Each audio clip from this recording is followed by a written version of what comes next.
মিশো থেকে একটা sub fungicide order দিয়েছিলাম, তার ডেলিভারি আজ চলে আসছে।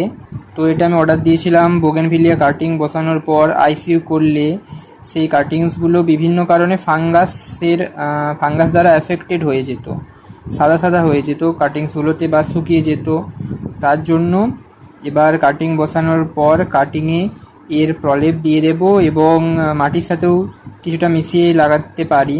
এর ফলে গাছগুলো পচে যাওয়ার সম্ভাবনা কম থাকবে এবং সাকসেস রেট বেড়ে যাবে। তার জন্য নেওয়া এই যে দেখুন সাব ফাঙ্গিসাইড, এটাই হচ্ছে সব থেকে কম দামের মধ্যে সব থেকে ভালো ফাঙ্গিসাইড একটা। যদিও আমার এক্সপিরিয়েন্স নেই, প্রথমবার আমি কিনেছি, তো ভিডিও দেখে ইউটিউবে এটা বসেছি যে এটা ভালো, দামটাও কম। না হলে আরও ভালো ফাঙ্গিসাইড যেগুলো রয়েছে সেগুলোর দাম 500-600 টাকার বেশি। দেখুন 100 গ্রামের প্যাকেট, এটা 125 টাকার মতো পড়েছে আমার।